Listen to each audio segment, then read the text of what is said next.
and welcome to the Impact Zone podcast. We are back again to talk more TNA wrestling shenanigans, and we're here for the final update for Victory Road. There has been one small change for Bound for Glory as well, so we will cover that as quickly as possible as well. So we now know that the tag team match between the Hardleys and Team 3D will be a tables match. Now, there was a bit of speculation as to whether it was going to be Full Metal Mayhem or whatever it was going to be, etc. So, obviously, thinking to ourselves, okay, again, what's it going to be? How's it going to be? I don't think the stipulation changes things, honestly. I think that it does add a little bit of something to it because, again, you talk about 25 years ago, the first tag team tables match, coming full circle. This is the last time. I don't think that it was their... Was that their first match? I don't think that was their first match. I'm pretty sure it wasn't. But, it was their first, major, match, obviously. So they've been wrestling against each other for over 25 years. And we know the Dudleys, how decorated they are, and we know how decorated the Hardys are as well. So I get there's a lot of hype going into it, but I don't think that I'm as hyped as what most people are. Now I will go back to covering the Victory Road encounters. Now, one thing that I want to talk about, and I only really want to talk about it very quickly, is the Master Slamovich Ash by Elegance match. Now, this match is no longer happening. I don't know what they're going to do, if they're going to have a match for the Knockouts title, but that match has been called off as of now. I still think that it is important to have a Knockouts match on this card, or a Knockouts title match, world title match on this card, so I still think that is an important thing. One small update, and I don't think that this changes the outcome of this match either. We've already discussed it a fair bit. Moose versus Mustafa Ali. This will now determine the order of entry for the Hardcore War happening at Bound for Glory. Now, we already know... Oh, actually, I want to talk about something else about Bound for Glory, but I will quickly mention it just after this because I just thought of it. But anyway, obviously, I think I said before I was thinking that, Ali was going to win this, but now it's very much, Ali is winning this. Maybe by hook or by crook or something else, I don't know. But still, I feel because they did say, hey, we're going to leave all the participants in the back, basically. I don't really believe that per se, but whatever. I still think Ali is winning because, you've got to have the heels have the advantage to make the matches work. So Ali's gonna have to win here. Now, one of these matches we've kind of been talking about for a long time. They really should have just announced it a while back, or what have you, or maybe they should have built this to Bound for Glory. I was thinking that before, saying maybe they should build this for Bound for Glory because if it's going to be at Victory Road, it's a really quick turnaround or whatever. But whatever, it is what it is. Eric Young versus Joe Hendry at Victory Road. So, and it seems like, I haven't really talked about it a whole lot, but it has been seeming like Joe Hendry is spending a lot more time in WWE. He's been treated much more like a NXT superstar or an NXT performer than a TNA star, because he was actually interviewed about the TNA NXT match, and I said something about Bobby Roode talking to him a couple of weeks ago or whatever it was, and he said, it's time for you to focus on the NXT title and whatnot. So, but also he was in there to say, hey, who do you think will win and who will triumph and blah blah blah. And they said it's NXT superstars and not 18. Maybe they shouldn't have that would have been too hard to say, oh, plus Joe Hendry or whatever, I don't know, any TNA star Joe Hendry. But, like, yeah, they're already marketing him more as a NXT star than a TNA wrestler or TNA star or whatever. So, and obviously, as we said before, like, he's probably leaving after Bound for Glory, but that's only like 3 weeks away. So, I don't know about this. Like, I said this before, like I said, it's cool and whatnot in some ways to give that win to Eric, but, like, I don't know. I sort of feel like, again, like, there are other people that need it way more, and I think Eric Young can pull himself, like, into that main event scene by his bootstraps, so to speak. So he really doesn't need that much, but, like, I still think, he's probably going to win, because you're starting to see Joe Hendry kind of fall out and, go away and be in that space more so. So, yeah, we will have to wait and see what goes on there. Now, I will talk about quickly some, like, this isn't a match, but it's a pre-show. I believe this is on the pre-show. I think it was, oh yes, it is on the pre-show. I couldn't read, apparently. Matt Hardy will be interviewed on the First Class Penthouse. Like, I don't know what you're doing there. What are you doing there? Like, I don't know. Whatever. That's fine. Whatever. Actually, I want to talk about... Oh, I forgot to talk about Bound for Glory. So, we had the Battle Royal this week on TNA, and Mace Warner won that Battle Royal. So, he's going to enter the Battle Royal number 20, and Lei-Ling Lee is going to enter number 1. So, I don't know. I don't see Lei-Ling Lee winning that thing, because, like, even if you're thinking, oh, yeah, she's babyface, she'll, like, do a good showing or whatever else. Yeah, so what? Like, to an extent. I don't even know how many people were in that thing. Like, I think there were, like, 10 people in it, maybe. I don't know. Something like that. I don't know. Doesn't matter. And there's, like, 20 people, so it's twice as many, but whatever. Still, I don't know. There's 2 matches that have been added to the main card and one been added to the pre-show, so we'll discuss the pre-show match. This pre-show match is, like, kind of weird. I don't really know, like, what, like, this isn't for a number 1 contendership, though obviously that is the implication, in a sense, this is a number 1 contenders match in some ways. I don't really think any, like... So, I will say, before we go too far into it, it's between Cedric Alexander, Trey Miguel, and Zachary Wentz.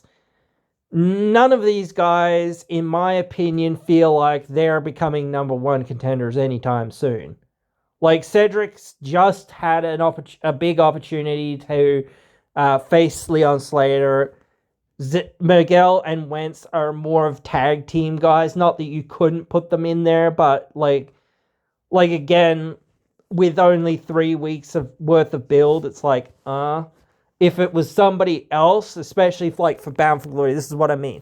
Like, if it was, like, for another show, then, okay, sure, like a B show or whatever. Okay, yeah, sure, but for the biggest show of the year, here you're going to pick from some guys that are in the tag team scene and don't really have a X Division story to go into, like, against Leon. I guess it's just, hey, we're going to throw somebody in there because we couldn't get anyone, like, legitimate or whatever. We couldn't build anyone or whatever else it was. So, that is what it is. That's going to suck. And it's going to be a fine match or whatever else it is. But there's no going to be... Like, if this is what's going to determine the number 1 contendership, which I don't know that it is, but that's what it seems like to me, at least. So, like, what else are you going to do with these guys? Like... And especially, like, on the pre-show, it's like... And, like, maybe that's another reason to think, oh, yeah, it's not really a whole lot of anything. But, you've got to think, like, well, why else would you have it? It is a great opening match or whatever, but then again, you could have that on the main card and had one of these other matches, like, on the pre-show that doesn't really have much to it.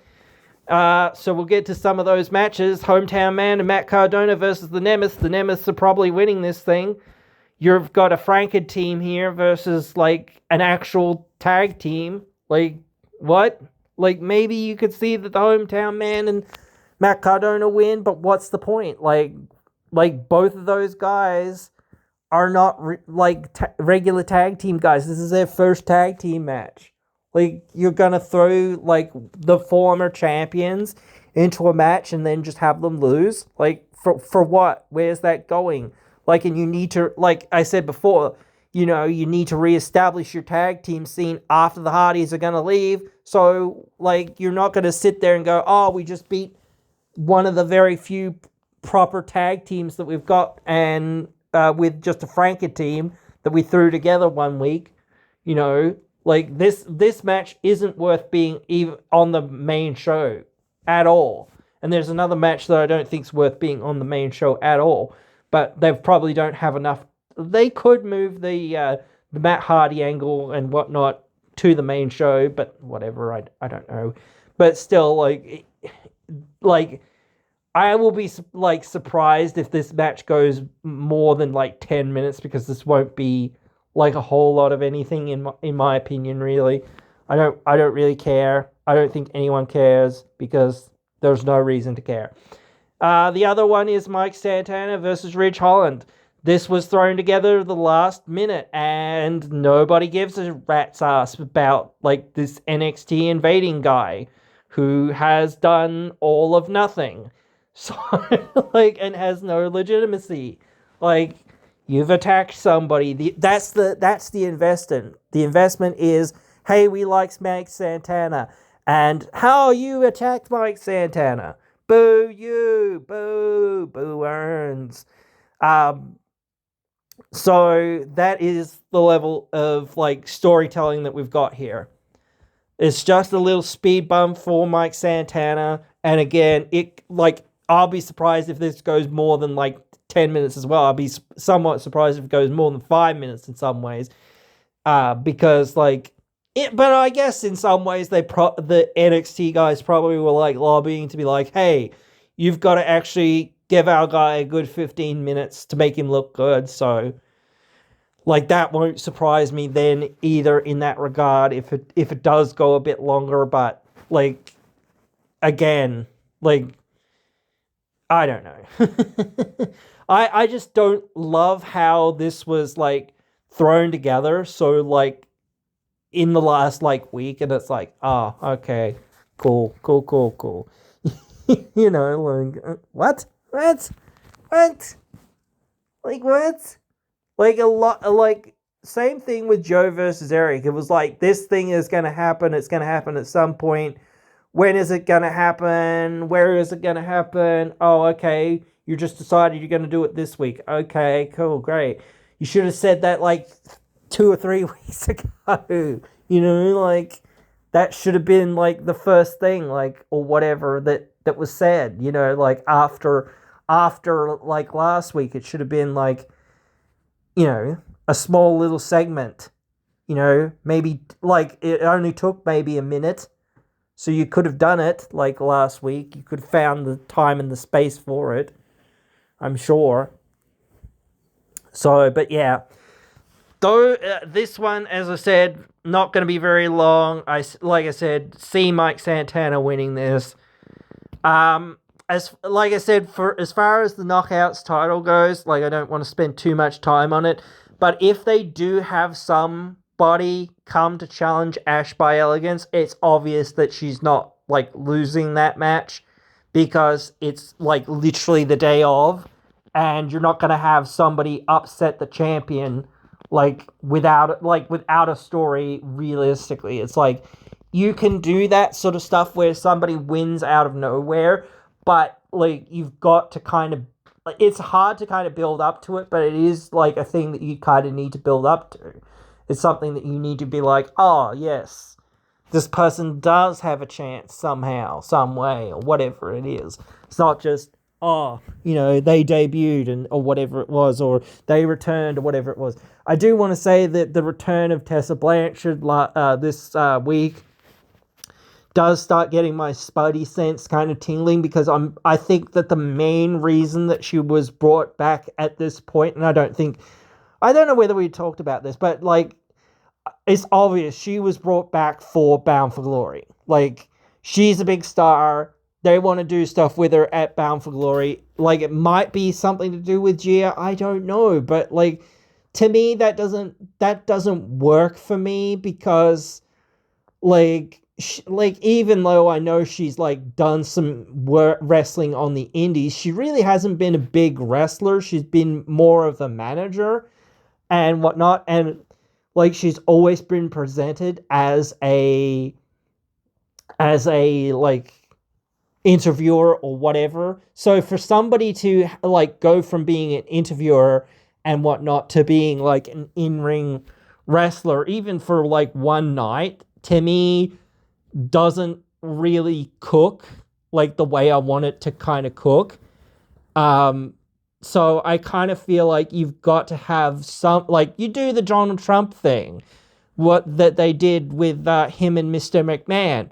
She has to find somebody to go out there and wrestle for her. You know, maybe it's Jody Threat. I don't think that makes 100% sense, but like, that could work, I guess. But I don't know, because it is tough, because like I said, you might be like, well, Jody has to go against Danny, or, you know, they have to have their story, or they have to have their moment, or they have to do something together, or whatever. So, you know, like, there is that. You've got to think about that. You've got to think like, well, you know, it's not going to be Indy Hartwell, probably. It's not going to be Leiling Lee or Zaya Brookside. So, like, who else can it be, kind of thing? Which maybe that's what I'll, you know, try to think of here and now. Like, let's think about it. Like, because it's got to be like a baby face, probably. Alicia, probably not. She's involved in the Hardcore War. Cassie Lee or Jessie McKay, I don't think so, because again, I still think that they'd be like looking to get into the tag team match, so I don't really see it. Harley Hudson and Myla Grace, again, I don't know. Like, Jada Stone, somebody that's barely on like the roster all the time. Like, no, you're not gonna, like, Kylan King.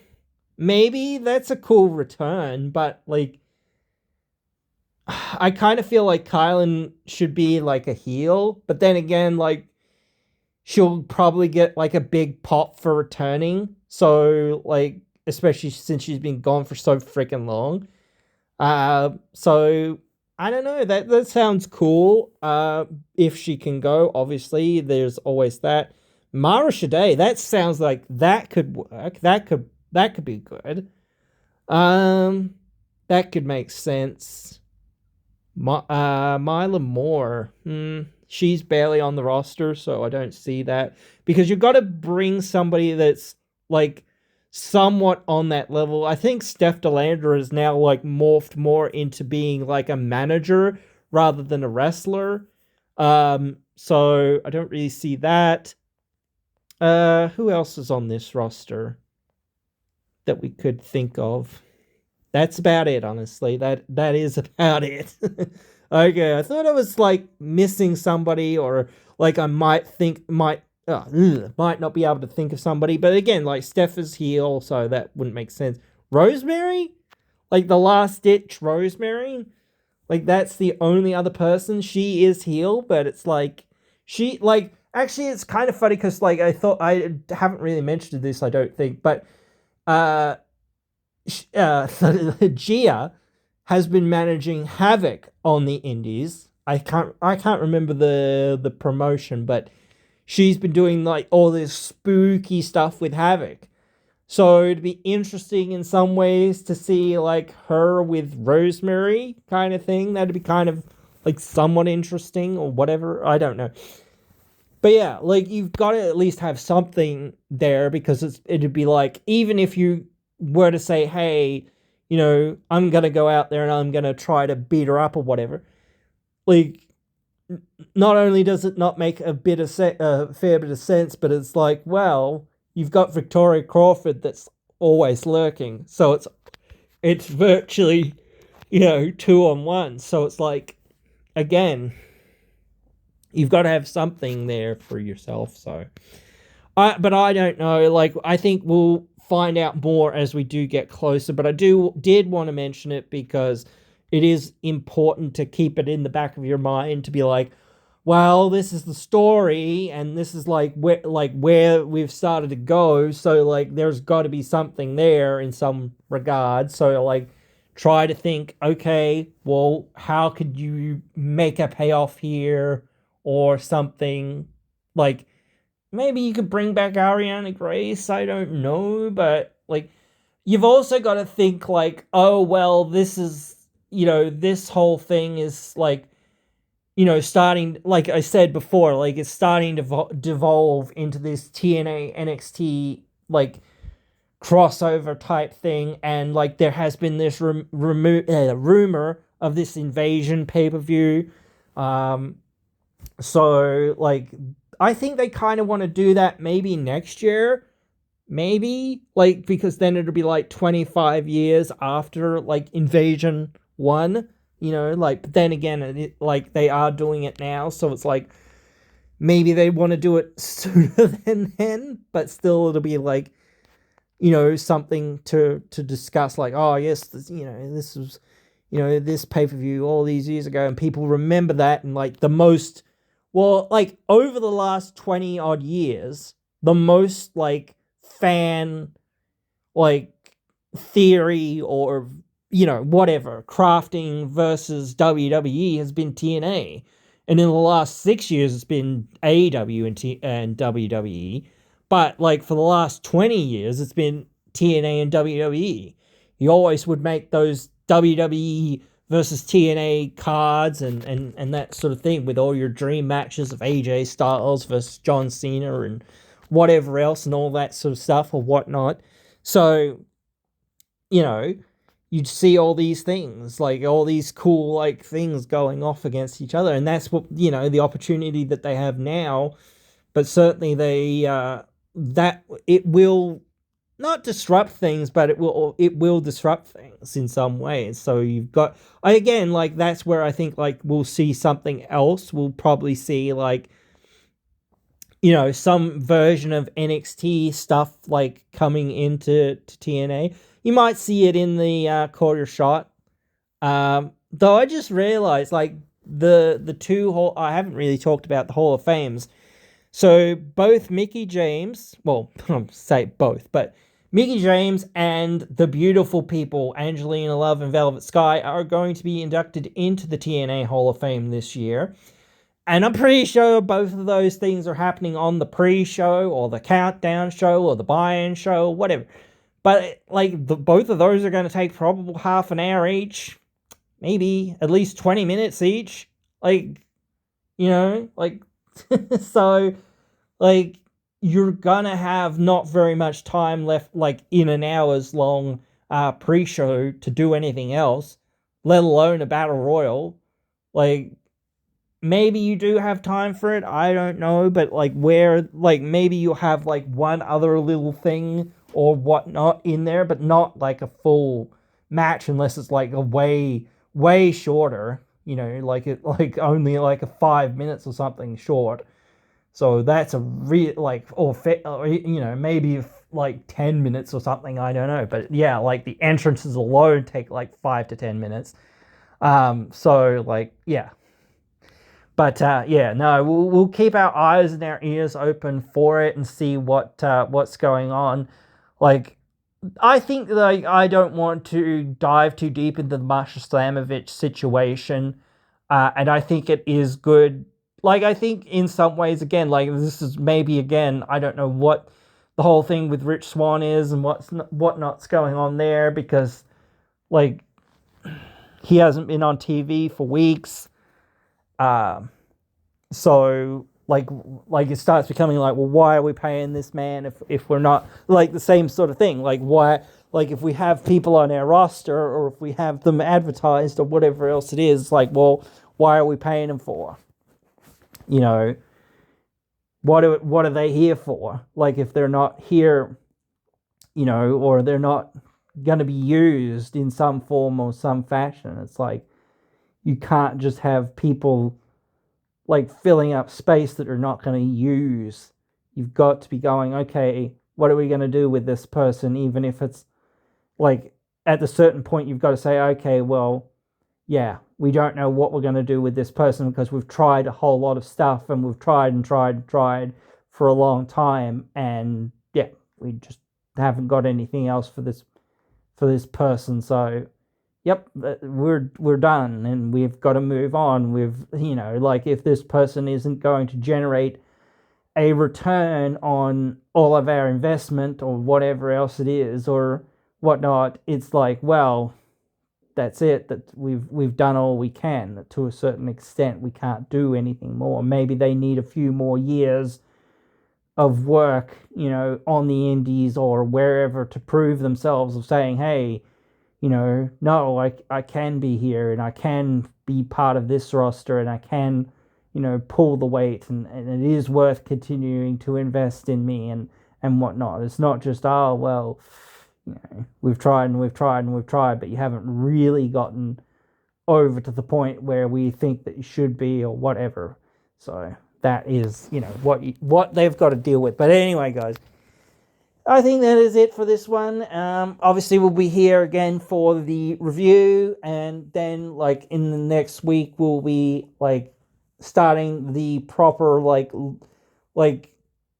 push to Bound for Glory. There probably won't be that many updates, honestly. There might be a few, but like there won't be that many along the road. Just to get to Bound for Glory, because they've already set most of the card thus far, which is, in some ways is very good, because, you know, you don't want to go into that show with like, or like 3 weeks into that show and be like, no one knows what's happening on this show, maybe some matches, you know, and we've got 3 weeks to build them. Like, you want, like, not everything, but you want most things to be like set in stone. People know what to expect. They know what they're going to see, roughly at least, and people can get properly hyped for it. That's why they made the Dudleys and the Hardys announcement this week, which was a little bit silly in some regards, but whatever. It would have been even sillier in some regards if it was before another title match in some ways, because like then it's like, well, you know, hey, that title match doesn't mean anything because, you know, you're too busy focused on another threat or whatever else it is. So obviously the threat that's in your face isn't like the threat you need to worry about. It's the other one or whatever. But yeah, guys, anyway, hope you have enjoyed. Hope you join me again in another one.